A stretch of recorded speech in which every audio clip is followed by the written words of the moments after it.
Hey guys, welcome back to the Campus Legends, and now we're on to the second best of three for today. It's going to be Temasek Polytechnic looking to find their champions for rather their representatives and their champions for the Campus Legends. And some of you might notice I got a new face beside me. I'm going to try something new this time. You're going to try and introduce yourself, okay?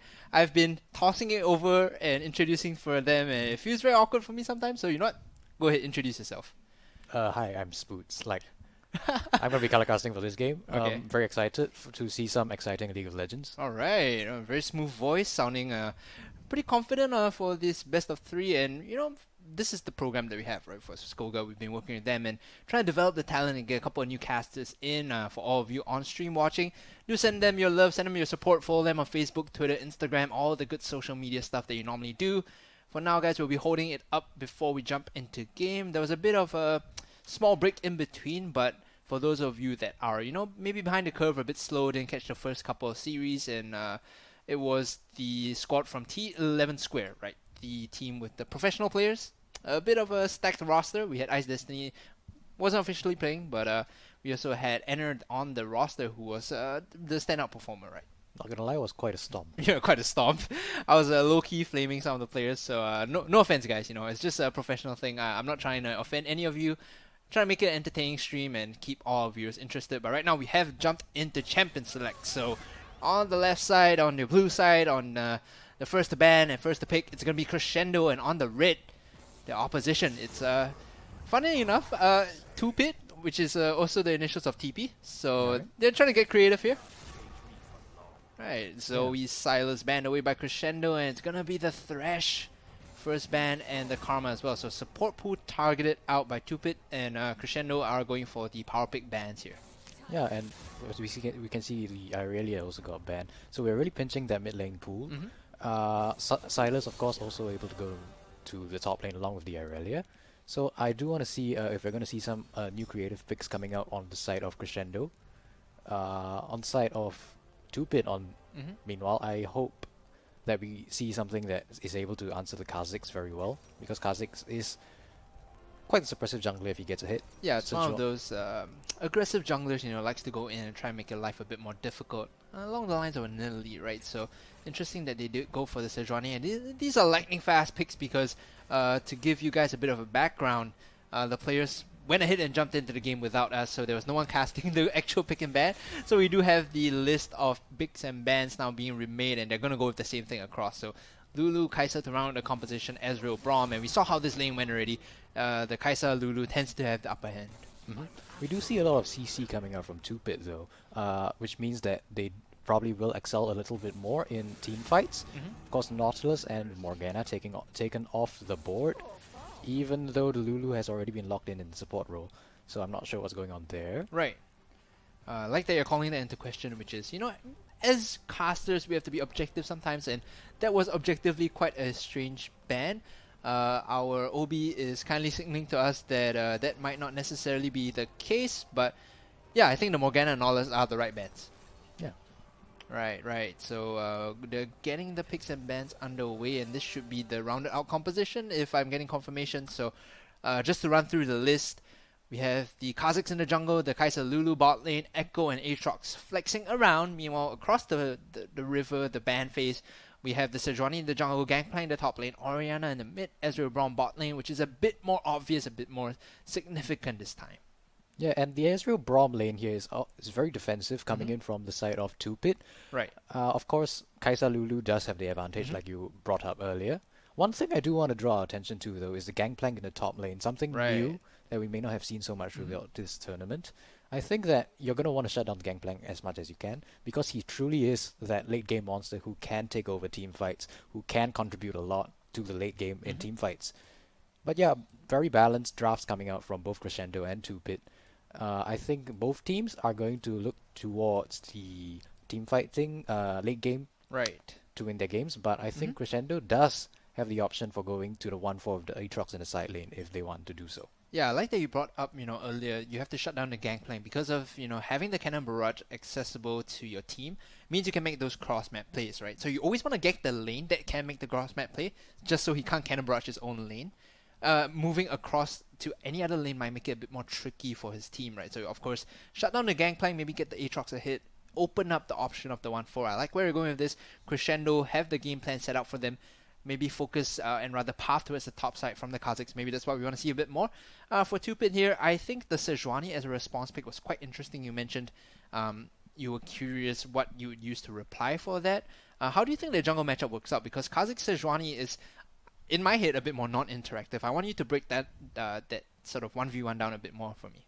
Alright, now the thing about Kha'Zix and Sejuani. Kha'Zix is a very aggressive jungler. He does want to go into the enemy jungle a lot, try to pick up those camps. Sejuani, meanwhile, wants to shut it down. She actually might want to gank for a little bit more because of the CC she does bring to the table. So I don't think that Sejuani will be looking to respond to the Kha'Zix much. But, you know, play a little bit more, less interactive, like you said. Go visit the tops, go visit the lanes instead. Yeah, interestingly, now that our observer is showing us, the last pick for 2-pit was the Gangplank. So there was like a counter pick, right? When you take a look at the draft, as a color caster myself, I tend to place a lot more emphasis on what the team last picks, because that's them saying this is our ace up our sleeve, right? This is our sort of secret weapon that we're saving for. We're trying to get him the best matchup possible. This player is where we're putting all our chips with. So eyes on this Gangplank, whether it's going to be sink or swim for 2-pit here. Yeah, I mean, he does have that, sort of cleanse with his oranges, which can, allow him to run away from Aatrox's chains, not get pulled in. Right. And, Aatrox is quite the melee matchup as well. If Gangplank is able to dodge very well, he is able to respond with the parlay. Of course. And, I mean, the natural keystone of choice for a lot of these Gangplanks isn't really necessarily Kleptomancy. It is always the Grasp of the Undying, because that gives you a bit more sustainability, a bit more health to deal with this Aatrox in the lane itself. But that being said, it could very well be the Echo on the top side as well, because they are not necessarily in order, lined up in order either. So it could be quite tricky here as we come in. Some shenanigans definitely on the board here for Crescendo. Yeah, and I do certainly think that Echo might actually match up slightly better into Gangplank. Okay. Yeah, because what was I going to say? Well, this is the part I go on. Yeah. I mean, okay, if you're the Gangplank, I think in this matchup, you're okay if you want to take Kleptomancy. Right. They help you scale slightly better, get you to that late game team fight. You want to get the Ezreal online as soon as possible, and you really want to force it home. Okay, so make sure you could get those two Kleptomancy style picks up in order and get into the game. Just from a historical standpoint, looking at both teams, there are a couple of names that I recognize from, a couple of SGCLs a while back. So for those of you that are unaware, the Campus League, Campus Legends has been going on for quite a while. The idea of tertiary, secondary schools playing has existed in Singapore for a great many years. I remember my first cast being the SGCL back in 2014, no, maybe 2015, right? So there are a couple of people that have been playing for very long. One of them being Lustreless, who is on this 2-pit roster but is not playing today. So this is a team with a very storied member on its squad, and something that they could look to pull out of their sleeve if they're in a dire situation. Yeah, and you're certainly more experienced on that front than me. So, I'll just default to Superior Judgment. Alright. We are going into game relatively soon, as you can see on our screen. Well, not just yet, but 2-pit definitely a team that I want to have my eye on. And the challengers here in the form of Crescendo, it looks like a draft that has its own merits in the fact that it is meta on one hand, but also extremely scary in their own comfort, in the form of the Kazakhs and the Echo. Yeah, both teams certainly do have the team composition and the tools to succeed. And at the end of the day, we just have to see who plays better on the day and who is able to, come on top. Love that. Both teams comfort, but comes down to execution, and straight up AFK is not the best way to execute now, man. He was just taking his time buying his items. It's going to be the Aatrox in the top lane, I believe, here for Apprentice, and in the mid lane is going to be the Echo and Fine. Level 1 Cheese coming in, though. With the Braum, you always have to be careful of them stacking as 5 and just literally walking into your jungle and not caring. I don't think we're going to see much action here, even though both teams are actually positioning towards the bot side of the jungle. Looks like they're just going to give each other a little bit of a friendly wave. You say wave, man. They're grouping up as 5 and walking in. Okay, it's going to be a 4-man wave, right? It's a group hug here moving in. Group hug. Oh, Aatrox actually coming to join them. Okay, so one side has 5, one side has 4, and with the man advantage, I think this is gonna dissuade Stupid from sticking around. So they're just gonna back the heck out. Everyone going back to their lanes to, hopefully pick up a bit more of an advantage. A good thing is that Krex is gonna be starting on the top side. He's gonna be pathing down to the bot lane, and Crescendo aren't particularly aware of this. There's not much information right now of this Sejuani path, but they have full knowledge of this cheese coming in. This is gonna be a Oh, disaster man. if they overstay. This is some solo queue stuff that like you think might work, but in a competitive setting, not necessarily will. Good ward. Good ward will spot that out, and they're backing out eventually because they know they don't want to be late to the wave. So gonna pick up all that CS. Meanwhile, getting shoved out this Echo. A melee versus rain matchup, this is what you expected, right? Oh yeah, of course. I mean, in the early levels, you really don't expect to succeed on Echo. Really want to get to like higher levels to hit those power spikes when you get your items, and instantly burst down the Orianna when you're able to find a chance. And yeah, I think one thing we really should talk about, one thing we should really hone in on Right. here is the not only the mid lane matchup but also the jungles, because I think this is a very crucial part of both lineups in order for them to succeed. Now, I think for them to succeed, like I said, they have to look towards the top lane a little bit. Ezreal, Braum, not really something you want to gank. They're very defensive. But the Aatrox gangplank, you really want to get one side ahead in order to continue to snowball that lead from the top lane into the rest of the map. Right, so acting towards the top side is going to be the name of the game for both these junglers, but instead they're pathing down to the bot side, and the first to act is going to be Krex here as he sneaks in behind just in time to get the damage down. Oh, a great flash behind 2 members, but it's still going to get knocked up. The Ignite might finish her off. Nope, the auto attack from the Ezreal denies that, and a massive outplay coming in from Jhin is going to get denied eventually. Now moving in with the stun. Nope, going to flash preemptively, but the slow still count though. The shield and the speed up will do enough for Onology to get out, and the Orianna lives to see another day. And yeah, I really want to talk about that bot lane gank first, because if you are going to gank the Braum and the and the Ezreal, you want to gank them early. When the Braum is able to, put down more damage with his stacks, that is when you want to gank them. And now you have the Ezreal online with 1 kill. Let's hope he is able to, keep up the pace and snowball his lead further. One thing I really liked though was that this Braum understood completely how to execute that gank.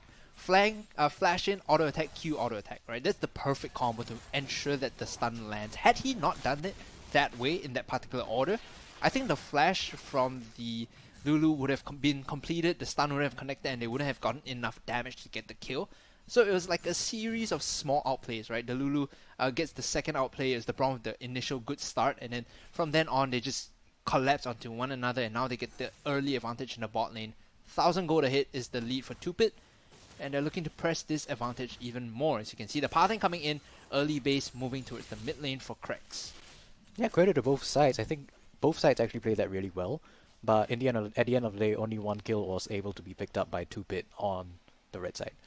Now we do see Sejuani starting to move towards the top lane. Kha'Zix obviously was up there, able to put down some vision to hopefully mitigate any sort of influence that Sejuani can exert on that top lane matchup.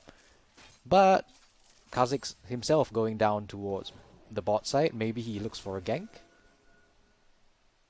Now the idea here, like you mentioned, Kha'Zix probably looking to answer or at least react to the early Sejuani gank might be important, but we see the focus still is on Onology. This Orianna is not having a good day, If you pretty much see the camp that's being set up, the tent of this Kha'Zix, he's looping around once more.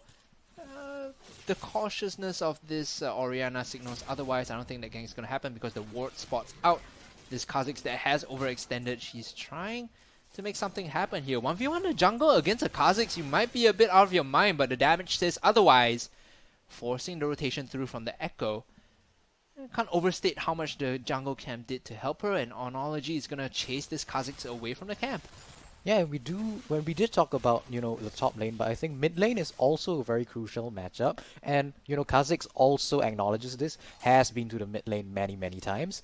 And even though Orianna was drawn to the Wolves camps to, stop the Kha'Zix from the invading, he does still have a sizable CS lead over the Echo. And that's it, I guess, partly in nature of the range versus melee matchup. You know, in the early levels, it's easier for you to poke this one out. And maybe, you know, a couple of patches or a couple of years ago, in fact, the Echo would have had an okay time by clearing the wave with his Q. But one thing that happened in the past was that the numbers were dropped on the Q, and as a result, you couldn't throw 2 Qs and just clear the wave out anymore, right? So it's a bit more tricky for the Echo to deal with the wave clear of the Oriana. So Joanie was looking to gank, but you know, I think the wave was too pushed for her to do so. Yeah, I do want to discuss a little bit more on the mid lane because I think Echo did just hit 6. If he's able to go back and, you know, pick up a few more influential items, I think the lane here, the matchup will be a little bit more even. I think the item of choice here might just be the Proto Belt, right? You rush her Proto Belt, get the ability to jump in and dive onto the Oriana and pressure her out. There's no barrier to speak of, it's only the exhaust, so there are some ways for the Echo to get a sneaky kill. If you can burn that first, gets the Revolver and a Ruby Crystal, not enough money in the belt to get the full thing. Ooh. Still good damage, like you mentioned, with the item spike. But Oriana is going to back here, and I think she does have some gold in her pocket here, which means she is going to be able to pick up slightly more items, and you know, she's going to have quite a bit of influence as well. If the Echo is unable to keep her in check, she can in fact go to other lanes and hopefully snowball them as well. But of course, the coin has two sides. Echo can also snowball other lanes by going through the river down to help everyone else. It's whoever can push the lane first, I guess, that can activate something in the side lanes. I want to point out to our viewers that the Gangplank has hit level 6 and the Diddly Cannon Barrage is available now. So it's either you gank the Gangplank and deny the ultimate, or if you act on the other lanes, that Gangplank is going to be able to join in. It's sort of like a lose-lose situation, right? So you kind of have to answer the Gangplank relatively soon. So all eyes onto Dim's Kha'Zix to make a move up to the top side to get something done. Yeah, crucially, Gangplank did pick up the Sheen on that back. A little bit of slow game here, but that Sheen is definitely going to allow him to do a little bit of damage to the Aatrox and hopefully create a slightly better push. Interesting thing also with Sheen is that it adds damage to your barrels, I believe. So yeah, the way that it works is that you're going to need to use the Sheen proc on the barrel to clear the wave out. True Shot Barrage being used to push the wave from Epistemology, but in the end it's going to be this bot lane that's shoved in for 2-Bit. Yeah, I like this. Sejuani is actually on the bot side, and as you can see, there are 2 control wards on the side of 2-Pit in that bot lane jungle, and as you can see, the Sejuani is already starting up the Mountain Drake. I like the control here. They understand that this might just be a win condition for them, as most teams recognize getting the Mountain Drake means your objectives take time is much quicker. You can take Baron, you can take turrets very quickly, and with that W, Kai'Sa's gonna know this, but be unable to do anything. So that is secured by 2-Pit here. Krex does it for his team, and they get the first big objective. And we really have to give credit to the vision setup over a bit of time from the side of 2-Pit, able to set up that bot lane river with a lot of control wards and therefore deny enemy vision into that Dragon Pit. Speaking of vision, just hiding outside of eyeshot, it is this Kha'Zix who's gonna get spotted out immediately. So good movements coming from Krex, but he's gonna pay for it with a single Raptor. Shockwave completely whiffing, so diving in was that Echo, but failing to get any damage down. In return was the Oriana, so now she's just going to push the wave up and be very, very careful though, because the dive in might just be enough to finish her off. Alright, and I think... Hold on, Kha'Zix coming in here, the exhaust slows the damage down, has to flash away from the stun.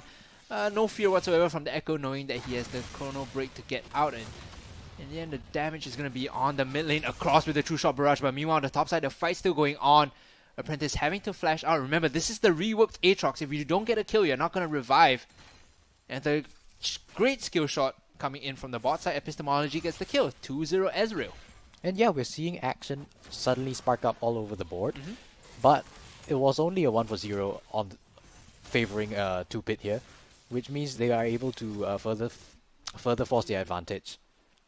And I do believe Ezreal did get that kill as well, so very good for the bot lane. Yeah, there was definitely a True Shot Barrage across to get that kill pick up. This is starting to run away. They're starting to run away with the lead here in the bot lane, so we're going to have to be very careful as they move on about how they move onto these kills. Yeah. I do believe we might have a replay coming up. Yeah, of the mid lane kill. Hopefully we do have a replay of that coming up. As it stands, we'll be waiting for it.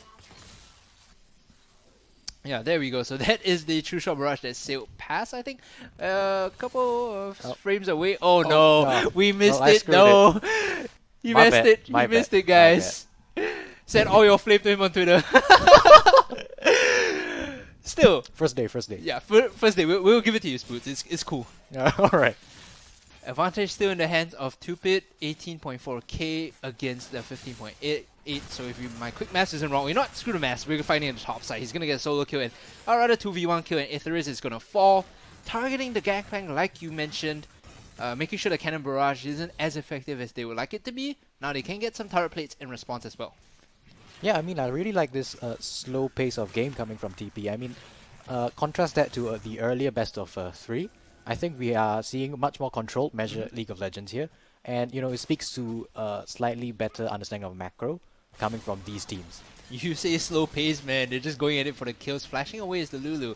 Now they're looking to go under the turret to get the dive onto Sif. Getting damage down, multiple ultimates. Who are they going to give this kill over to? By giving over to no one, they might just lose it. But no, it's going to be Birdcage Diva that collects it for his team.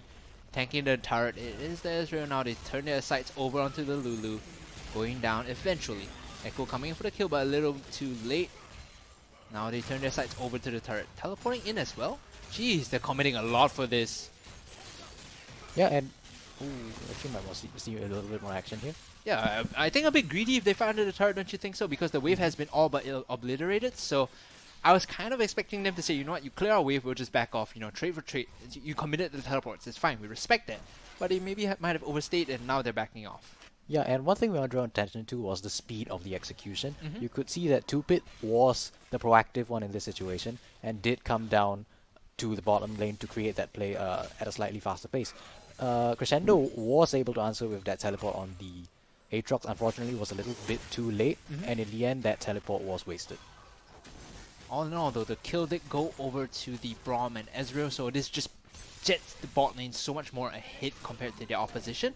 Power playing is going to fall in 30 seconds, but I think they collected all that they wanted. We see a single plate going down the mid lane in favor of 2-Pit, and 2 plates falling in the bot lane for them as well, so they will get 3. Whereas their opponents will only get 2 in the top side. Gang coming in, Kha'Zix onto the back line, flashing in as well. Here comes the Cannon Barrage. So difficult to re-gank that lane once that has been used. And like we said, you gotta make sure the Gangplank is not accessible to do that. Otherwise, your ganks are just gonna fail.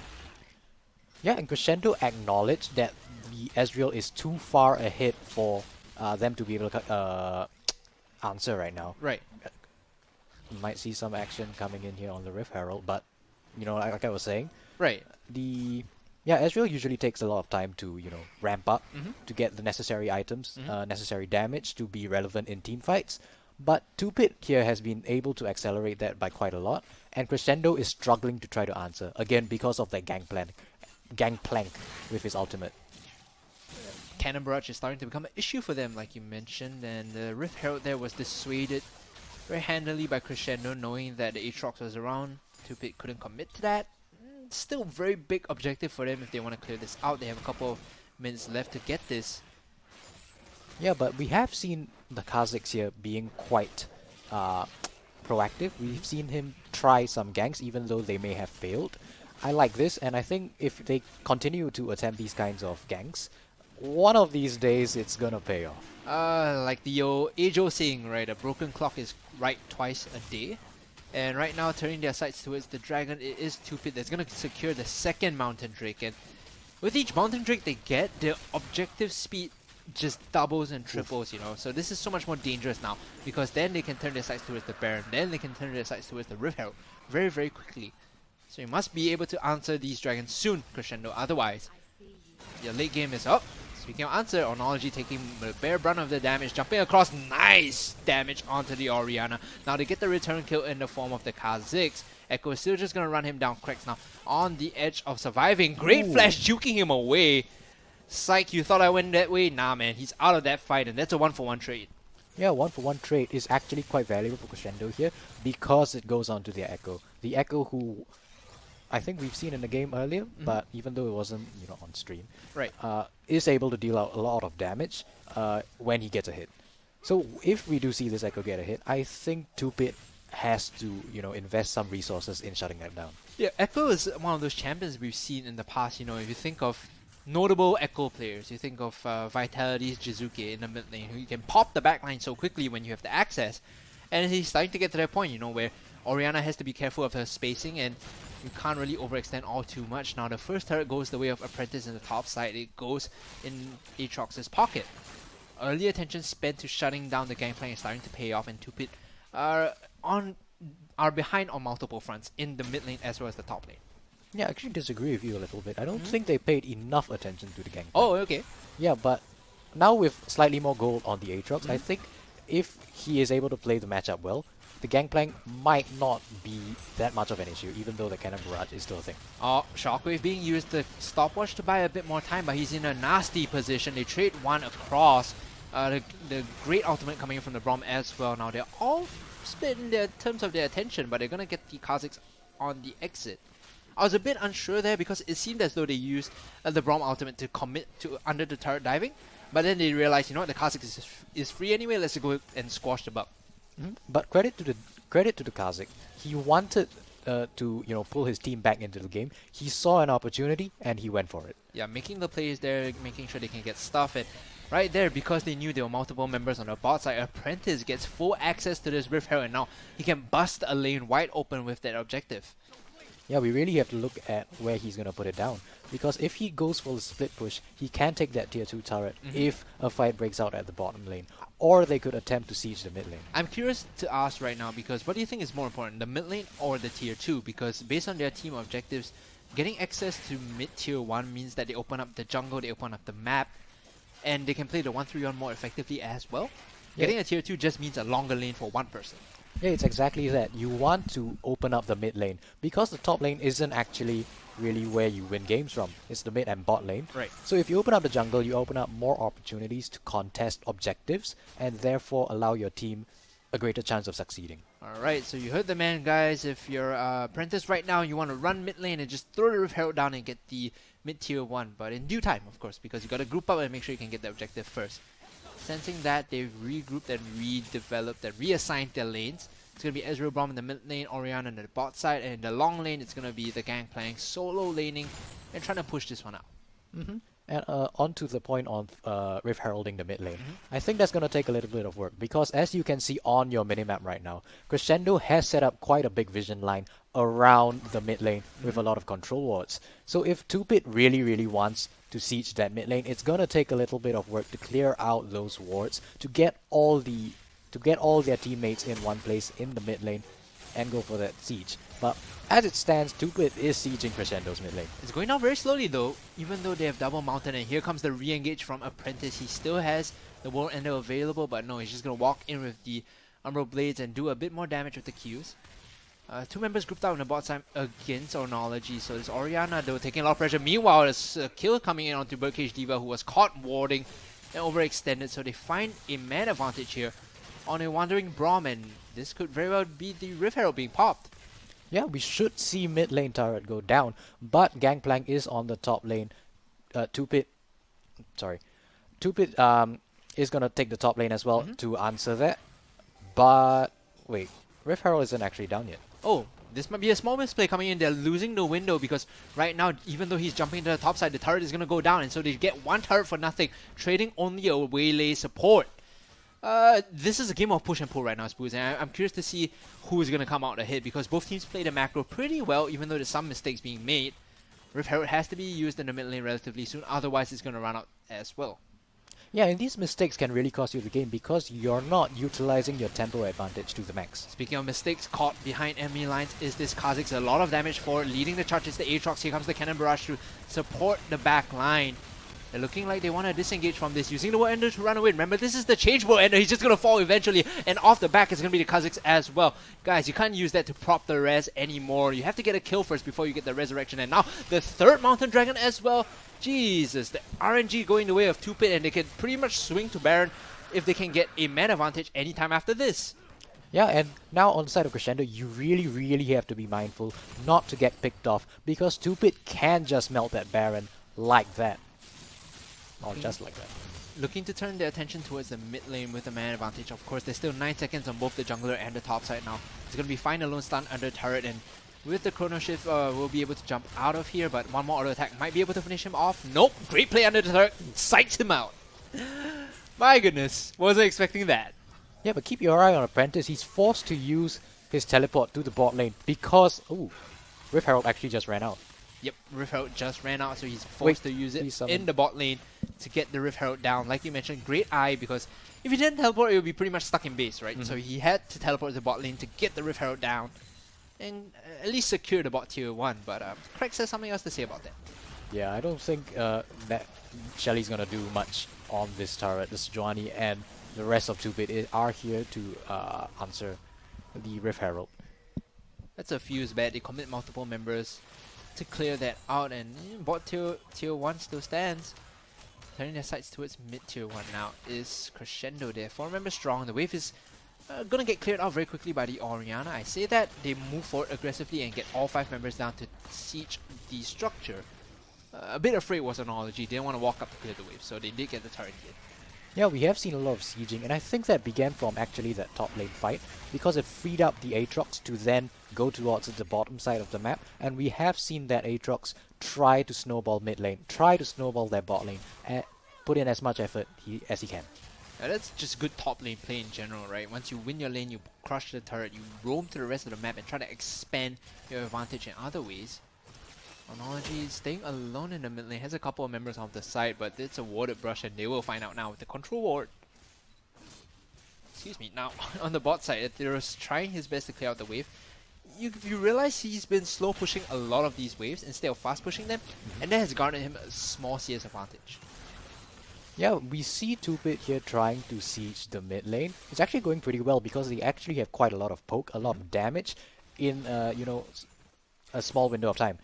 And Crescendo might actually be forced to give up this low health mid lane turret and open up the map for 2-Bit. I like you bringing that up because they know it's low health. They want to make something happen here and they catch the Kha'Zix out. He uses the Glacial Prison. The Craig's trying his best to lock him up. Meanwhile, the re-engage onto the side. It's Echo that's going in alone without anyone behind him. The power point of this team is nowhere near this fight. He's on the bottom side. Aatrox is there in the gangplank, and now the turret will fall. One mid turret down a piece as they look to continue the siege, turning their sights towards the bottom lane now. Yeah, one thing I don't like about that though, even though they did get the turret, when you saw the Kha'Zix go up to, I think it was trying to farm the wolf or something. Yeah. 2-Bit tried to answer that instead of taking the turret outright. And if that turret had been, slightly more they could have healthy, yeah, or they could have just not taken the turret outright. Right. So definitely should have prioritized the objectives first. Overstaying here might get caught out by the Echo. Nope, eventually runs out of the AoE. Overstaying just a bit here is 2-Bit, and maybe a sign of, pride and sloppiness coming in from the TP soon-to-be representatives. Oh, we don't know who's gonna be the representative. Hey yet. man, the goal tells a different story. So looking for the bot lane siege now is 2-Bit. But like you said, it's anyone's game. It's still game 1, 0-0 apiece. It's a best of 3. Fight might be breaking out soon as we see multiple objectives. Not objectives rather, but multiple ultimates still available for both teams.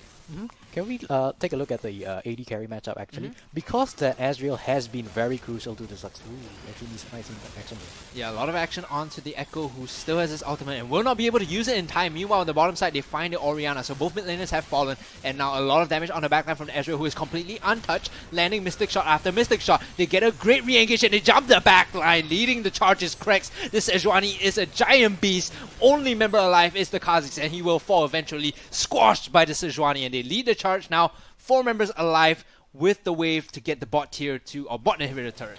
Yeah, huge credit to 2-Bit here. They were able to protect their AD carry. Ezreal was practically untouched in that fight. I think we are going to be going to a replay very soon. Yeah, we will be jumping into the replay as we try to take a look at what happened. Here, why don't you take the lead on this, Boots? I mean, the fight was split into two. Right. I mean, you have the big front line, the main fight here in this small choke point, and nobody is able to get to the Ezreal because of that huge front line. The health bars are way too big for Crescendo to chuck out.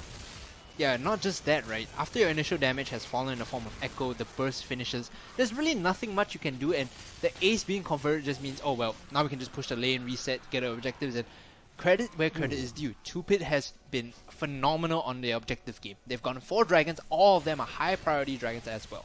Yeah, and it all comes down to being able to know when to take those fights. You take those crucial fights when the dragon is just about to spawn, so you can then translate it into an objective. Getting the other objective now, so if we take stock of what the dragon provides, that is, 3 mountains, so, oh, hold on here, jumping onto the bomb site, getting out of range of the stun is crucial here. It returns the damage from the trial by fire as well, so the true damage doing a good amount of work on the Ezreal, the Echo rather. Yeah, and you were saying we should take stock of the dragons. Yeah. I think we should do just that. Because if you can see, we have an Infernal and 3 mountains. So what that means is that 2pit has an increased damage, which means they will do better in team fights. And then once they're done with that team fight, they can then translate it into taking objectives, because with 3 mountains, they're going to melt everything on the map. Speaking of melt, that one true shot barrage knocked them down to about half health, and now that they see this Kha'Zix is low, they could just look to force this and then get the Baron after that. It's a very common tactic we see a lot of the pro teams use. If you can isolate the jungle and chunk him out, force him to recall, you buy yourself a bit of time and a small window to go for the Baron objective. And yeah, one thing we have to notice here is Gangplank has not been with his team much. He has been in the bot lane, no, he has been in the side lane, pushing towers and drawing attention from Crescendo. I think this is really good macro play that we maybe didn't see in the previous best of 3. Because what this does is it frees up more members of 2pit to then look for these fights. Yeah, fights like these were in the pop preemptively, and the only member left now is, well, I say only member, he uses the Chrono Shift back and tries to juke this one out. Dim's still very low, and the Echo looking for the 1v1 against the Ezreal, but the concussive blows, man, the self-PU, getting the triple kill. That was pretty nuts coming from the Ezreal. They found a pick onto Apprentice and left all alone in the bottom side. I think they are a bit outmatched now. Crescendo find themselves with their pants down, 2pit pulling the wool over their eyes and getting the kills in necessary to finish off this game. And Crescendo really being dragged all across this map, not able to respond to all the threats that 2pit is able to bring. And we do see 2pit here resetting, and I think this is really good. Because now that you force Crescendo into their base, you can go and take the Baron without much threat. This is not the most exciting play, but it is definitely the safest play. Just as I say safe, Atheros overextending here under the influence of his opponents. Still managing to get out though, because a couple of members stayed back to get him out. The Orianna did take the bare brunt of the damage. So despite being in enemy territory, getting out safe, still all 5 members are alive. Their recalls are a bit disjointed, but it doesn't matter in the end, right? Yeah, I mean, like I said, they're resetting now, and you can see that most of them are pathing towards the Baron. They really want this because it's their avenue to end the game, and Crescendo don't really have much tools to respond because they are mostly pushed into their base on the top lane and the bot lane. I'm curious though, do you think the Baron Pit is a sort of zone of danger where Crescendo can turn the fight because it's such a small and close area? Maybe, Fine can, alluding to his name as well, find a miraculous stun on the backline. Maybe Aatrox can get multiple members with his Qs. Do you think there's something that they could do there inside the Baron Pit that might be more dangerous for them? Maybe they should just ignore the Baron entirely? I would just ignore the Baron, try to stall out the game, have a last stand in your base, Right. and if you can farm up enough minions, you are able to maybe find an avenue back into this game. Right. Because right now with a 12,000 gold lead, if you try to contest the Baron, more than likely you are going to get wiped from 2pit. Right, so Crescendo should just ignore the Baron and look to make the last stand in the base. Glacial Prison barely whiffing their Great Flash coming in from Jhin to get the support out of that sticky situation. Turning towards Baron are the 2pit squad. 3 members strong still, the AD carry in the mid lane, but this ward is going to give away everything as observers kindly showing there. The teleport coming in, they're not taking advice boots here, they're going for the fight, trying to get the pincer down. Echo on the back line, he's being melted so quickly. Meanwhile at the front, the World Ender is leading the charge from the Aatrox. It's quite a split fight though.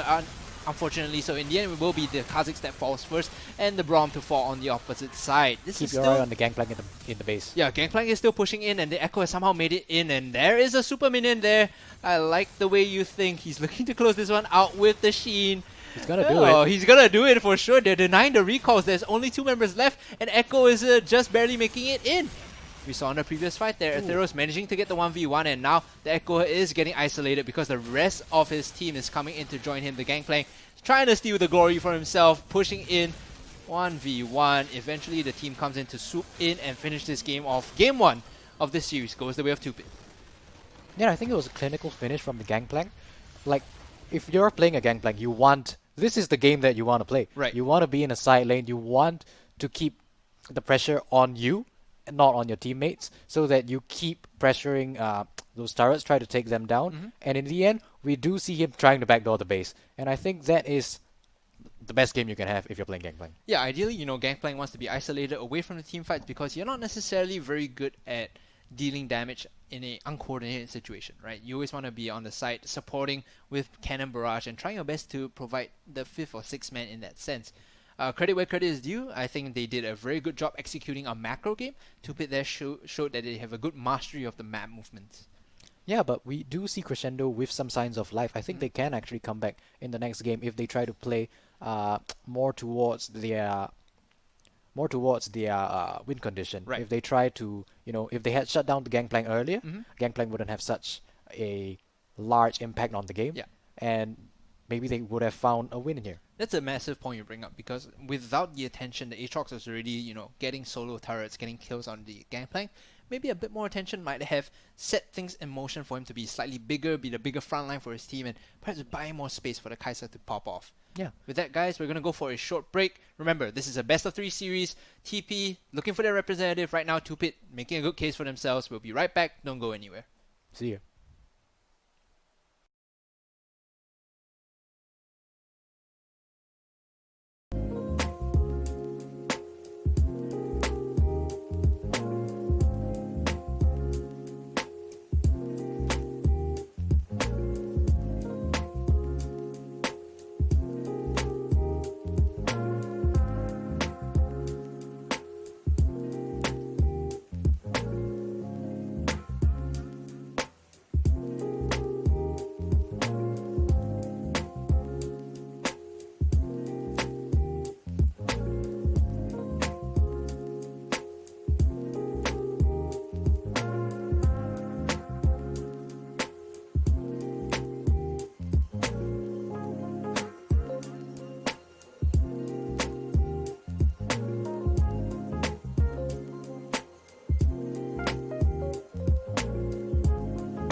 Hey guys, welcome back to what could potentially be our last game. We're at match point now in the best of 3, trying to decide who's going to be the champion for the Temasek Polytechnic, who's going to represent them in the campus league. I am Daryl Hungry Cast Lim, and alongside me today is going to be Spoots. Yeah, hi. A man of little words. Not good with intros, my friend. Not a man of little words, but he's been having a pretty good day today. On point with the color so far, giving us the breakdown and the lowdown of the analysis. So should be jumping into the game relatively soon, where Spoots can show off his pick band analysis skills just a little bit more. Honestly, I'm just excited to be here. The eagerness, I can't tell, guys. I honestly can't tell. No, it's here. Right. Okay, we do see both teams moving into picks and bans. Champ Select is going to indicate that Thresh will be banned out by Tupit, and if this is, any example, we should probably see the Jarvan on the red side. Yeah, I'm thinking if you actually banned the Gangplank here, because Right. he was actually quite unstoppable in the previous game. Mm-hmm. So, I don't know. I mean, if you think you are able to, answer the Gangplank in the top lane, you can just leave it open again. But one more thing that I want to take a look at is the bot lane, because I think in the previous game we didn't really highlight enough how well the Tupit's bot lane was doing. For sure, yeah. I mean, the Ezreal was like, what, 10, 12 something? 0? In laning phase alone, he was 3-0 or 2-0 at least, I think. Yeah, and later in the game, I think the last one I saw was he was 10-0. But that was, all credit to the jungler, right? Cracks coming down early to set up the gank and the support, making everything fall into place. That was like a team effort. Yeah, but also you have to give credit to the Oh, Ezreal for sure, yeah. for being able to snowball that lead. Ezreal, notoriously a difficult champion to snowball on just because of the nature of how he ramps up. Yeah. But if left unchecked, like you mentioned, if snowballed in fights, a lot of damage, and that was really what he did. Yeah, but we do see him banned here, so no chance of seeing that Yeah, again. I think Crescendo are like, what, we should probably just, ban away stuff that they're really good at. So no Sejuani, no Ezreal, and no Vladimir. Instead, it's going to be a Jarvan first pick. Why am I not surprised? I like the Jarvan. I love the Jarvan, right? Yeah. Great for engages, decent damage, decent tankiness. I was talking to this is starting to become a meme, right? So the casters and I have this running joke about how I got into an argument with someone on YouTube comments. I kid you not, right? This is for like the LST. And I was trying to discuss how Jarvan and Rek'Sai are both tier 1 picks, but Jarvan is not as good as dealing with, like the Scuttlecrab and stuff. And with the changes to Scuttlecrab now, I think Jarvan is that much higher in priority. Yeah, I think, well, I can't really speak to that. A lot of context is lost on you, unfortunately. I sound like some crazy old man rambling now, I'm sorry. Okay, moving on. But surprisingly, or not surprisingly, it's going to be a Rek'Sai locked in a response. So it's Jarvan Rek'Sai, this matchup, age as old as time in the MSI, and so is it going to be in this game. Galio locked in, probably for the support position on Jhin here. I like the Galio though, because at this level of League of Legends, you really want to look towards those team fights, and Galio does bring to the table so much peel potential with the ultimate knocking up all the people around your target. So I think Galio very valuable here, but it is answered on with the Braum. A good answer pick as well. I think the Galio was not only to guarantee themselves a bit more global pressure, but also to deny the Jarvan Galio composition. Jarvan and Galio, if you understand, how they work together as a pair, they basically create an area, a zone of control, right? When they use the Cataclysm and the Hero's Entrance together. So they want to split up that combo, and right now they're looking towards the Hecarim in the top lane to supplement the damage for this 3 very bulky frontline composition. Hecarim very good into melee matchups, brings a lot of damage early into the game. Do you think Irelia is going to top lane? Flex pick, man. It probably might be a mid lane, might be a top lane. I don't know. I can't tell at this point. Yeah, but if you're Tupit here, do you send the Irelia top into that, I don't know, a slightly detrimental matchup against... Yeah, I think Irelia against Hecarim is quite a tricky matchup to play. Even in the LST, I thought this was something that, even at pro level, like actual pro level, Irelia versus Hecarim is really tough for the Irelia, especially when Hecarim can go for Ignite. Yeah, so the question here is, do you put the Irelia on the mid lane? Can Ornology, is Ornology the mid laner? He is. Alright, is he able to play the Irelia? Then do you put like a ranged top laner? I think you take Cannon, right? You take Cannon to combo with the Jarvan, put Irelia in the mid lane, and you have a bit more of an answer towards the Galio this time. So that is definitely an option for them. But we see strong team fighting comes from, both sides here. The Twitch Twitch hover. Uh, we want to see AD carry to supplement that. Draven might actually not be the best choice. Okay. Lucian is here. interesting, but I think Lucian team fights rather poorly as compared to some of the other options, right? Varus, banned away, okay. So maybe this might be the next best option, right? Not necessarily the best team fighter, but the next best default option. Yeah, well, the Lucian, you really don't want to let him get a hit early. So if we see him locked in here, and we do, 2-Pit might actually want to, focus more resources toward the bot lane to shut him down before he's able to come online. I kind of buy the fact that 2-Pit's bot lane is able to get off to that roaring start, just from what we saw previously. Birdcage Diva on that Braum was spectacular at setting up the gank coming for the Sejuani. This time with the Jarvan, it's going to be that much easier. So fingers crossed that they can make something like that happen. The Master Yi pick, they're trolling because earlier in the day someone picked Master Yi and I was like, oh, they got to snowball the Master Yi to get a hit. He did not get a hit. That was something else, man. The narrator, he did not get a hit. I'm sorry. So looking for the last pick to round out this conversation now is Crescendo. A lot of focus on banning out the AD carries, so it's going to be a misfortune here that is locked in for epistemology. Yeah, and I think if they do lock in this Orianna, they do have a lot of damage that they're just able to pile onto a single target, and they do. So I think if it comes down to the team fight, I will give the advantage over the Crescendo slightly, because 2-Pit does have the tools to, come up on top in team fights, with the Braum, with the Glacial Fissure, and with the Misfortune's Bullet Time. Right, so definitely more team fighting tools on the 2-Pit side, if I'm not wrong. And for Crescendo, this reminds me of the old school, the Chinese freight train composition. Have the Hecarim and a bunch of damage behind him just ready to pile onto the entry that he makes, right? So the old Chinese freight train composition was Hecarim, and then you'd have like an Orianna and a Graves AD carry. This is how old this composition is, by the way. So the Hecarim would, goes in, speed into the center with the Onslaught of Shadows. Orianna will use the Shockwave on top of that, and then Graves will use collateral damage, which is pretty much the same collateral damage it is now, to finish it off. And you'd at least be able to pick off the squishies in those sort of situations. It looks a bit similar to this now. The Hecarim wants to be able to get into the center of it all with the Orianna and have Galio supplement the engage. Yeah, like you said, Crescendo here with a lot of champion synergy. We just have to see if they're able to capitalize on that later in the game. Like I said, team fights going to be very, very important for both teams. And whoever comes out of those team fights on top should be able to take the game. Yeah, it's a matter of execution, is something we were alluding to in the previous game, right? When both teams have similar-ish compositions, now it's both team fighting. It comes down to skill checking each other, who's on top in these sort of micro fights and who can get the drop on each other when it comes to these 5v5s. I really like where both teams have their eyes set on for this game. It's going to be an explosive one, definitely worthy of a match point. 2-Pit now one game away from closing this out and becoming the representatives for TP, whereas Crescendo still have a bit of an uphill climb. 2 games will guarantee their position, but they got to win this one first before they can go anywhere. Yeah, no gangplank though. Good for Crescendo. No gangplank.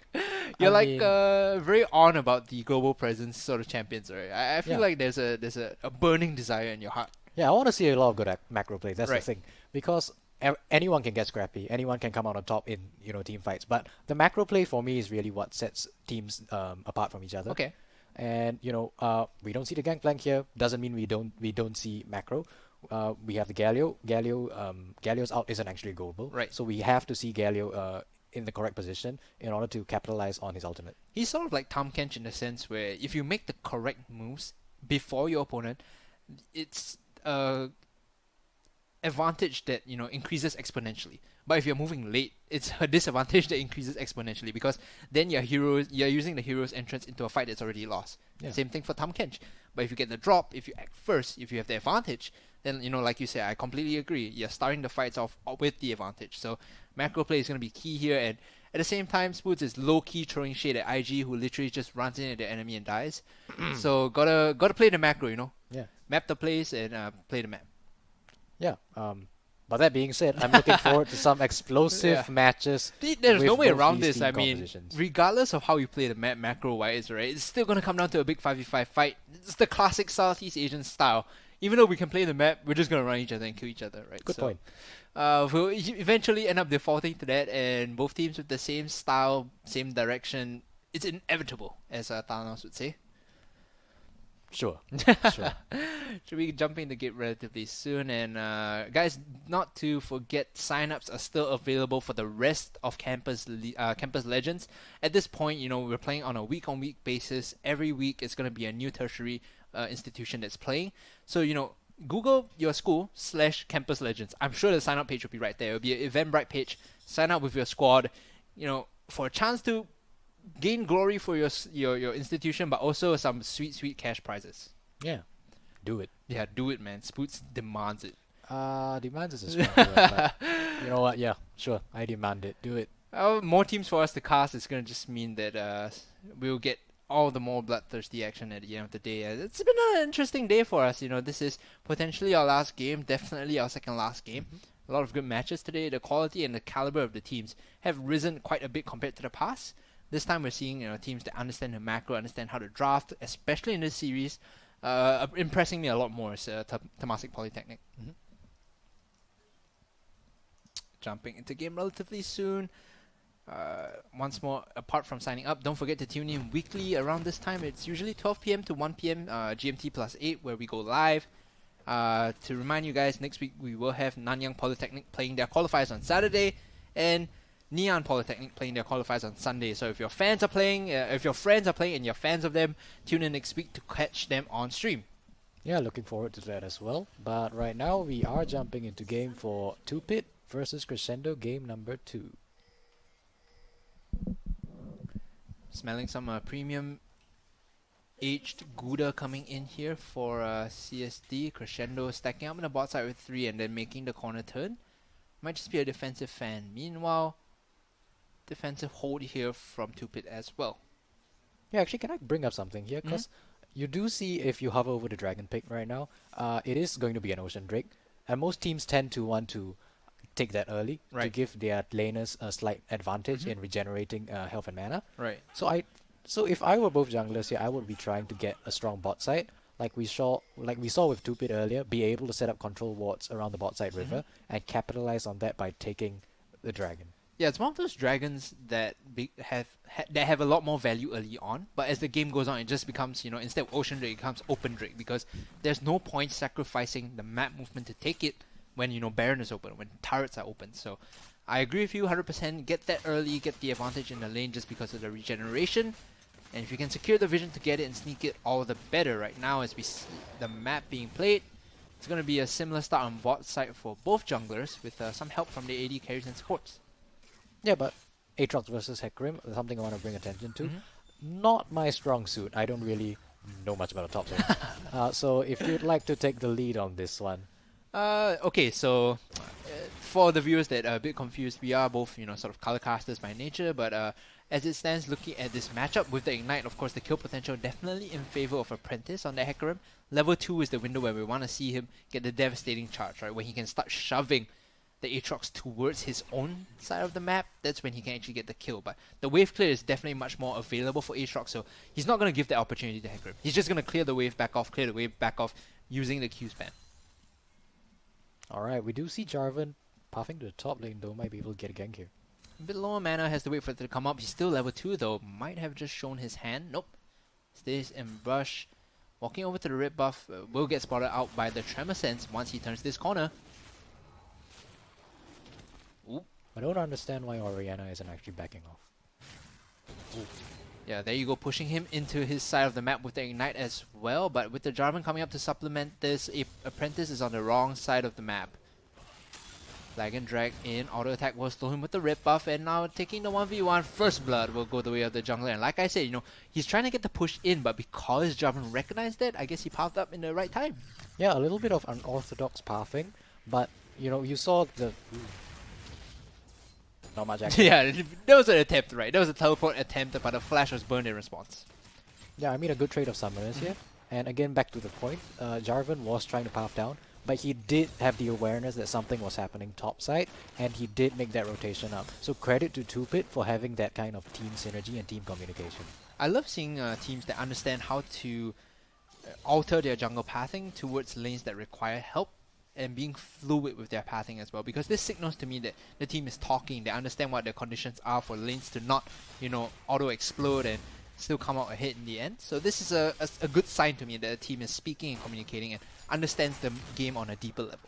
Yeah, and you can definitely tell that Krex here on the side of 2-Bit does have a lot of confidence after that win. He is spending a lot of time in the enemy jungle, was able to take up a few Raptors from Dim, which is going to put the Rek'Sai slightly behind, but probably not going to be that much of an impact. Not to say that it's inconsequential, but that EXP, might come in handy when they're racing for level 6. Taking a look at both junglers, they're both level 6, level 4 rather, so still equal as it stands. The item advantage in the top side goes the way of Aether's because he did get the assist early on. You see a gang coming in on the bot side. A great flash will catch two members with the taunt and tunneling in. Oh, failing the tunnel though, so Dim is late to this gank. He's gonna flash and knock up the single member of Birdcage Diva, but eventually they will get the kill and walk away. A great setup by Jin once more to secure the bot lane. Now, if you're on the side of 2-Bit, yeah, that was actually quite a bit of a mistake because you do have a ward in the jungle. You did see Dim trying to path down. You know he wants to go for that gank. Yet you don't want to back off and allow Galio that flash taunt. Flag and drag was a bit delayed there. Normally most people would use the EQ first and then flash into a knockup. So because that was so predictable, the Lucian managed to get out of there and at the expense of his own flash, of course. Yeah, and on the side of Crescendo, you don't have flashes in your bot lane. You only have a heal down there. So that could attract jungle pressure because Miss Fortune, if you take a look, she still does have that crucial flash. So if the jungle is able to come, if the Jarvan 4 is able to come down and, create some pressure, we might be able to see 2-Bit take over the game from the bot side once again. Yeah, this is the classic, regardless of solo queue or not, right? You always ask your jungler to re-gank the bot side or whichever wave and whichever lane that's lacking their summoner spells. And at this level of play, they should be able to track summoner spells every time they go on cooldown. So, rightly pointed out, we should see Jarvan making a return visit to the bottom side soon. Looking at the time on the clock, it's 6 minutes. So starting on red buff means that he has another minute or so before the bottom camps start spawning and the bottom red buff starts spawning for himself. Back to the earlier point though, you do see 1, 2, 3 control wards already in the bottom lane jungle surrounding the dragon, even though Crescendo's is a little bit more shallow than 2-Bit's, which just means that should 2-Bit be able to make a play bot lane, they might be able to go for the dragon. But if you look on your map right now, we do see the enemy bot lane pathing up. Do they want to take the dragon or do they want to go mid lane? I think they're just looking to clear the net, clear the net of vision out around the river. They're not necessarily looking to make a play onto the dragon, and just because they have the wave pushed up, they're looking to not stay there and not expose themselves to being ganked. So the smart move, of course, is just to get out of there. And speaking of get out of there, this Aatrox needs to back up and not overstay his welcome. The Umbral Chainsaw is going to pull back the Hecarim, but with the Rek'Sai pathing towards here, he won't have knowledge. He will have knowledge of that with the ward in the river. And it's nice to see Dim not being discouraged from the previous game. He is still trying to make these plays for his team. Both junglers actually trying to be very proactive on the map. And if we could go back to the previous point actually, I do like to see the awareness coming in from Crescendo that they do have to clear the wards around the dragon or risk losing it again. We don't want to see a repeat of it, the previous game. What was four dragons going on over to the side of Not 2-Bit. a single one. Crescendo didn't even get a single dragon that game. Big old oof. Big oof indeed. Now look at the top side of the map. Din is sneaking in Metal Gear Solid style, trying to get a gank with the tunnel down. But looking at the number of minions, this is a wave that's going to be pushing towards him. Doesn't matter though, because they're looking for the play under the turret. He uses the World Ender, and with the Onslaught of Shadows, he's going to be able to lock him up. Apprentice gets the kill credit for that one. Great layering of CC. Not even expanding the flash, but only using the Ignite. Meanwhile, bullet time being used. The Scythe will manage to get out with the heal. So being traded across a single summoner spell for a kill on the top side. I think Crescendo come up better from that one. Yeah, and credit to Crescendo for being able to do that, for being able to create that play. Because if you were paying attention, Aethris was actually on his side of the lane. He was actually close to tower. Okay, I'm gonna have to cut you off there because they're looking like they want to dive under this turret, and with the taunt, it will put the aggression onto the Misfortune. See you, man. I'm helping. I'm Jarvan. I Cataclysm, and I kill my own support. That is a fuse bat moment. Yeah, but what's going on here? Yo, multiple kills happening across the map at multiple times, and they tried to make something happen in the mid lane, but with the flash and cleanse, our Chronology gets out, so taking stock of everything, right? Let's summarize. We get 2 kills for CSD and 1 kill for 2-Pit. A bit of a oof there when he uses the Cataclysm to lock the Braum in, but at the end of the day, the goal lead lies in favor of 2-Pit still. Yeah, and I believe the Rek'Sai did try to jump in on the Irelia, but it was a good effort in using both summoner spells and getting out. But that being said, like we alluded to earlier, both summoner spells down means jungle pressure coming your way. Rek'Sai is one of those champions that can get behind the target and then get the knockup very quickly, so I wouldn't be surprised if they decide to re-hit to mid lane again, but they gotta get the vision down first though, that's the important part. As you mentioned multiple times, vision is key. Oh yeah, vision is very important, especially in this in this level, because if you know what a jungler is, you're able to plan the game around that. Right. If the jungler is top lane, you can try to pressure and clear the vision around Dragon, like Crescendo's trying to do here, able to get the Scuttle Grab, slightly more vision to supplement to make sure that 2-Pit aren't able to sneak it away. And this is a squad that looks as experienced as they are communicating, so I think that for them to get the vision down and work it all together is not out of the question now. Devastating charge being used by Apprentice to run away. He smells a rat here in the top side, and that rat is the Jarvan the 4th. Flashing forward with the EQ, but he's going to use the Onslaught of Shadows to juke the other way. Great play coming in. Here comes the support in from the Irelia. Onology is going to get the kill carry for Dim. And now with the assist, the Resurrect is up for Aetherius here. More credit to 2-Pit here. If you noted, as soon as the Hecarim was able to come down through the jungle, Irelia was there to answer. She immediately popped up, and we might see her go in on the Orianna. Deciding against it, but just jumping forward the Vanguard's edge once more, and you can't underestimate the damage from Onology. This is the big oof when you get the Conqueror proc together with the slow coming in from the Vanguard's edge. Meanwhile, Jin here stuck in a weird position. Bullet time is going to finish him off. A great knockup though to find the kill, but here comes the concussive blows to self-peel, flashing away now in the face of the culling. A great block, but the auto attack is going to do it. He's missing the concussive blows though. Eventually we'll find it with the auto attack. Meanwhile on the top side, Apprentice is going to fall once more to the regang coming in from Cracks. And 2-Pit is making things happen all across the map, multiple places, despite being misplaying a bit earlier on. Now they find themselves at a 4k goal lead. Yeah, now we do see the, the quintessential Southeast Asian playstyle coming out. Oh boy. Lots of scrappy fights. And with scrappy fights comes the mistakes. And you could see the mistakes of Dim, jumping in when he didn't have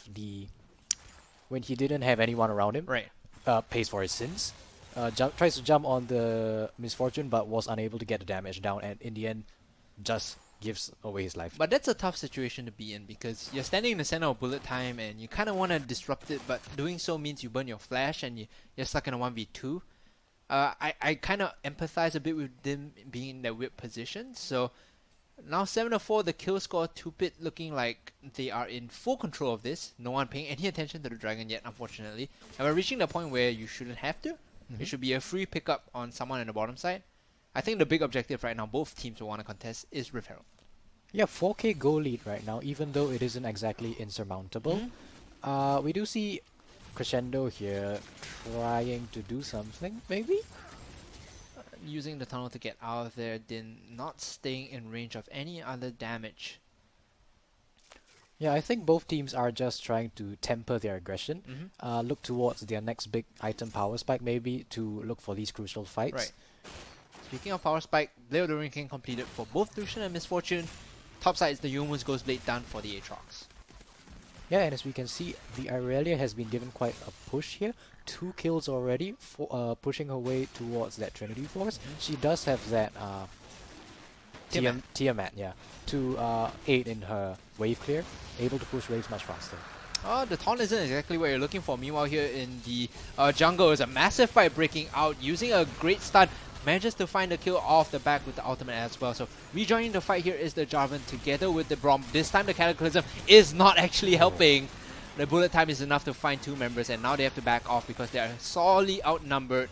Epistemology, you're in a tough spot, my friend. Eventually gonna fall and almost ace with a single member left alive in the top side to get the turret. Yeah, and scrappy fighting again. The MF able to capitalize on that since they were in a choke point by putting down that bullet time. Tons of damage coming across, able to shred through Crescendo. Yeah, I think they're finding their footing here with these combos, right? The Cataclysm into the bullet time is starting to pay off for them, and I think they understand that they can start to work in these tight corners with these combos. Now moving forward, the kill score 9-8, getting equalized a bit, but the gold is still very, very far ahead, and this is largely from the turret plates that have just fallen. Yeah, and now the next thing you want to look at is which objective should each team go for. And if you're 2-pit, I think instead of like, I mean, Rift Herald is up, but I don't think you really want to go for it. You want to open up the map again like last game. Why not? Why not? Because since Rift Herald was introduced, it has been quite, you know, a tempo sink is what I like to call it. If you try to take the Rift Herald, you are sacrificing a lot of tempo to get it. Tempo that could be used elsewhere by maybe taking a turret, taking a kill. I think that's much more a primary objective. Secondarily, if you do find a pick, maybe you go for the Rift Herald before you back. You might say tempo sync here, but Krex has something else to say about that. Clearing out the control ward. Two members around holding the defense on this Rift Herald. Meanwhile, they're going to get the bot tier 1. Backing off the Rift Herald right now, or at least pulling it out, is Krex. They will have a man disadvantage here though. Turning the corner is the Rek'Sai as well as the Hecarim with the Ignite. Yeah, I think they want to contest this. Oh, great Umbral Chain to pull him back in, and now they have 3 members strong here. They have the advantage as well, the priority, because you can see in the mid lane, they've already pulled the AD carry and support back up, whereas Lucian is just stuck on the bottom side, right? So knowing that they have 1 man extra means that this is a free Rift Herald, and they can drop in the mid lane to get the mid tier 1 as well. Yeah, and take a look at the positions of Crescendo. 2-pit here does just have priority over the mid lane, as we do see some action. Yeah, action here, landing the stun onto the Galio, but jumping in is going to be certain death. Committed a lot of resources to get that kill. It was a shockwave as well, so eventually the mid tier 1 is going to fall without any further defense from the Crescendo side. Yeah, and 2-pit here really able to capitalize on their map lead. Ooh. Jumping in, they're not letting you speak at all. Using the Cataclysm to force the disengage coming in from the Rek'Sai. Meanwhile, a solo kill on the top side. Ding, ding, ding. Aetherius gets one onto the board for himself. Or the second one, rather, I should put it.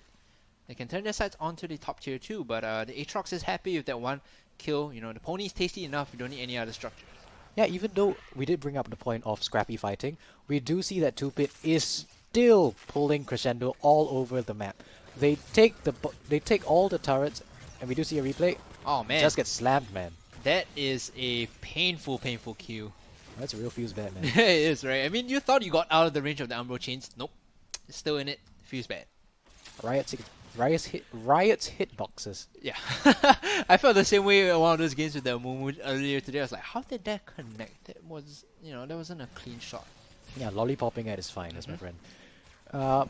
Yeah, like if we revert to the point I was trying to make, even though it's only a 2-kill discrepancy, we do see 2-pit here already with a 6k goal lead, and that's just because they are able to find these advantages across the map without trying to fight. They have taken turrets in the top, mid, and bot lane, and now if I were them, I would just, you know, try to push up my vision line, try to choke out Crescendo from trying to take any objectives. Yeah, I think that's the textbook play as well. Most teams would recommend that. Most teams would recommend that, right? If you're ahead, you push your vision line up, isolate anyone trying to clear wards, and find your picks from there. And if they don't counter vision you, you can pretty much just choke them out from all the resources left in the jungle, from all the objectives that are on your side of the map, like the dragon, like the baron. Right now, the next dragon to spawn is pretty far away, but it looks like it is going to be a valuable one, I believe. Nope, Ocean Drake once again. Looks like an ocean game. Yeah, RNG is tough, my friends. I mean, they got all the good drakes last game, so... Yeah, that is true. You know, you give some and you take some, and this time they're giving it all, so... The response here from Crescendo, what can they do to turn this one around? Because I'm quite curious. We talked about team fighting, right? Can't really team fight all too much when your top lane is getting solo killed when you're so far behind. And right now the goal lead is 6,000. That is a big gap, my friend. They're taking dragon. Dragon under the noses of Crescendo as well, and with this flank that comes in, if they re-engage, this might be very, very tough, getting the bullet time down onto multiple members, using the damage to do it all, and the Onslaught of Shadows trying its best to peel everyone off. The Shockwave might turn this one around though, but there's 2 kills already in the pocket of 2-pit. They turn it into a 2-for-2. Crescendo now turning this fight around. Lucian completely untouched, might just find the kill onto Birdcage Diva. Here comes Aatrox, and the World Ender is an appropriate name because they're ending the hopes of Crescendo in this fight. Yeah, I don't understand what Crescendo is trying to do here. Like you said, the Ocean Drake isn't actually that valuable. I don't understand why they're trying to contest in a choke point where Misfortune's bullet time can just shred through your health bars. Yeah, and all credit to Pit for, understanding this is a place where we can extend our goalie even more. Let's just pull the trigger, even though it's a bad choke, right? That choke is the Orianna specialty. You can get multiple members into a shockwave, but they say we're far enough ahead that we can take the hit, we can move forward and still convert the kills because Aatrox is just so damn big. Yeah, I would like to bring up a counterpoint. You said actually towards the Ocean Drake point, because if you take a look at what 2Pit's trying to do, their win condition at this point is actually just to continue choking out Crescendo. And if you do that and Crescendo tries to respond to you, you're going to take some damage. Right. And to mitigate that, you don't have to go back to base to heal up. You have to double Ocean Drake to, try to heal up, keep the pressure going. So that Ocean Drake, in your words, functions more as a buffer for you to heal up in these fights as opposed to the actual objective that you want to use to your advantage. I can see that, Yeah, just a bit of an indirect buff instead of something you can actually see. Massive stun. Could have possibly went in. Vanguard's Edge was available, but hesitated against it. No, you wouldn't want that fight. I mean, the Rek'Sai was actually just behind them, so you don't want to take a 1v3. This is what separates the solo queue boys from the big boys, right? If you're a solo queue guy, you're like, well, I'm strong and I hit 2 members, maybe I could jump in. You're like, sounds tempting, This is the classic Yasuo play, the Z play, where everyone wants to look for the highlight reel clip. But they have tempered their aggression, like you mentioned, understanding that being measured is the best way to finish this game off and find themselves as the representatives for TP. Yeah, that's what I like to see. Oh, wait a minute. Speaking of tempering aggression, flashing over the wall is this Aatrox. Ethereal's now juking away, using the Umbro Chains to disengage here. He's fallen back to normal state, so there's no more speed boost available, and the Devastating Charge should be more than enough to finish this one off. He's juking around. They split this one up. He might just find a 1v1 here. They're taking Baron. Taking Baron instead, buying up so much time. Ethereal's here. He still manages to turn this one around. It's gonna be a 1v2. Ooh. Run away, man. Just run away. This is a bad situation for you to be in. Now the members of 2Pit, they will secure the Baron for sure here. He's just jumping forward. He smells the Rek'Sai across. Pops the blast cone. We'll be able to see him. He's hiding. He's juking. He's running. And that's Baron secured by 2Pit. This Aatrox is a monster. Oh, even the BM entering the enemy. Oh, wait, what? He did jump in, I believe, but then he jumped out again. Might just be a visual bug there. I know the spectator bug has been quite an issue for a while. Yeah, well, right. Moving on. Moving on. Spectator bugs. Yeah, 2Pit able to continue to choke. Like, when you force that kind of pressure with the Aatrox, I think Aethris has been proven to do this really, really well. First on the Gangplank and now on the Aatrox. Pulling 2 members to the bot lane and the ability of 2Pit to actually say, yes, they are at the bot lane, we can take the Baron without them contesting. And they do just that, able to pick it up, and now they're able to push for the win. Yeah, traditionally though, the Misfortune would suck at taking Baron, but she has the Blade of the Ring King, which makes it slightly easier. Traditionally, you would build like lethality, right? And it's kind of weak against Baron, but this time at least there's some wiggle room for them to secure it. Normally it would be suicide, but like you mentioned, Ethereal's pulling a lot of pressure away to himself and still managing to convert for that 1 kill and staying alive. So now they turn their sights towards the bot tier 2. There is no way that Crescendo should stick around for this. In fact, if I was the captain, I'd like, all of you come to base. We fight in base because there's no way we should stick around for this. Yeah, at this point, what do you really want to do if you're Crescendo? I think the best possible path right now is to just try to defend your base. Try not to let your base get cracked until the Baron is over. And then you try to come out and try to claw your way back. Right. My sentiment with Baron buff is always the ultimate goal of Baron buff isn't to fight. It's to get 2 inhibitor turrets. Because with 2 inhibitor turrets and 2 inhibitors after that, it opens up the map so much more because dealing with 2 waves of super minions is just so suffocating. Yeah, and we do see going action. in for the engage. The hero's entrance are layered on top, but the counter engage coming in from the bullet time is more than enough to get the shutdown onto Ethereals, but they get 2 and 3 off the back, and now they're fighting multiple members. There's an ace in a blink of an eye, just like that, and now they're looking to close out this game. I mean, what can I say? Quite an easy win, I think. Yeah, they saw the engage. They were like, MF, press R, please. And then she uses the bullet time to counter engage, and then they just turn the fight around. Easy peasy, lemon squeezy. 2Pit find themselves 2-0 ahead. representatives of Temasek Poly and looking to go up against T11 Square from SP now. We've got 2 representatives. We've got 2 very good games today. More than 2, I think. Yeah, this was pretty solid. I am I'm satisfied, you know. I am very satisfied. I mean, you want to see macro play? There's your macro. Oh, there was a lot of macro play. Mm-hmm. Okay, one thing I want to draw attention to, I don't think we seriously haven't given enough credit to epistemology, I think that's how you pronounce his name. Okay. Always on point with the bullet time in the second game. Amazing play on the Ezreal in the first game. I think he was a big reason, along with Aetherus and Krex, for the win today. And overall, the team just has really good communication. Right, I agree. Like if I were to assess them as like a GP or a pro level team, right? The communication was on point. They were communicating at least how they wanted to conduct the laning phase and altering the jungle path to do so.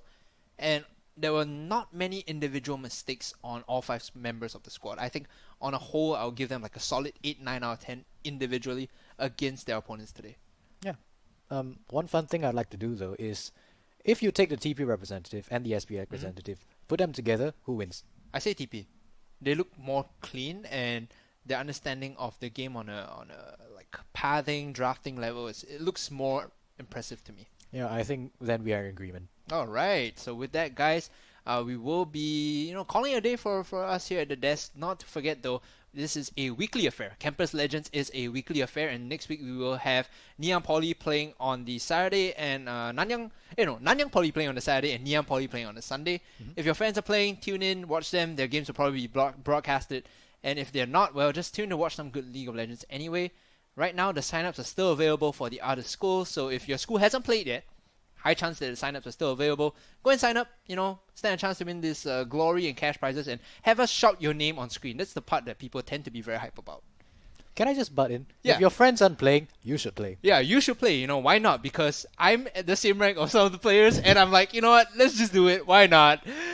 For us all at the casting desk, I'm Hungry Cast, and alongside me is Spoots Law. We are very, very happy to present Campus Legends, and we'll be going off and signing off tonight. Good night. Bye.